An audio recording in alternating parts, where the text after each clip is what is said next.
8-year-old child to a 17-year-old child. So for that, we need to gear up ourselves, I would say, every day, every minute.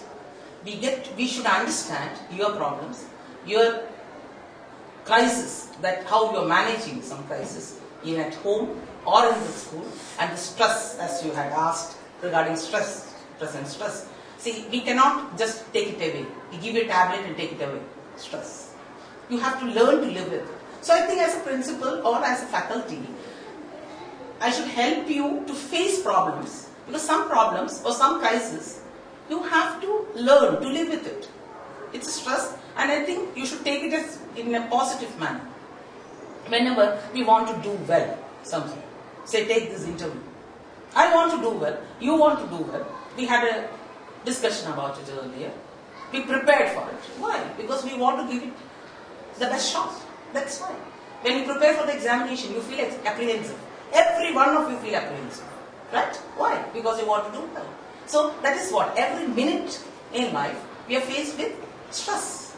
And there's no point in telling that we can live with it. As I told you, I would like to connect. Am I being too lengthy? No. Are you with me? Yeah. Okay. I talked about the kiddos being in a stress-free environment. When I say stress-free environment, they should not feel that they are being judged. From the child's point of view. From the teacher's point of view, her work remains the same, because she needs to teach the child. But the methodology of teaching changes. So what happens is, you become mentally healthy.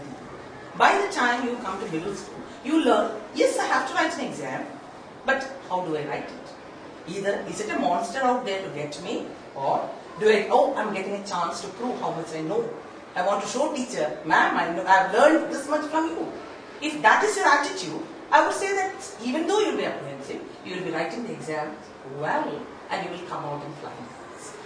I know it is a far-fetched dream, but that is indeed my dream. I wish that all of you should go to the exam hall with a smile and start thinking about it as a challenge or a forum for you to prove yourself, rather than thinking of somebody out there to judge you, to give you marks.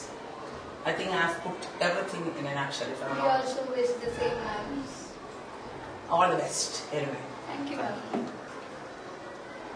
Being the principal of Bounce, can you figure out your vision? I guess I've answered the question, Tatmar, already. And a vision is, if you ask me to phrase it, I would say, all my students, to make my students a proactive global citizen. A proactive global citizen means, now we don't think about Kerala, Tamil Nadu, India. We think about the globe. Most of you maybe now or later in life will be taking up a career, or you'll be for education, you'll be going abroad. Right? So you have to gear yourself up for global competition, not local competition. And competition, as I told you earlier, as we discussed earlier, like stress, is a necessary evil that you have to live with. So, please let me take this opportunity to tell you, as I always tell all my students, always compete with yourself, not with anyone else.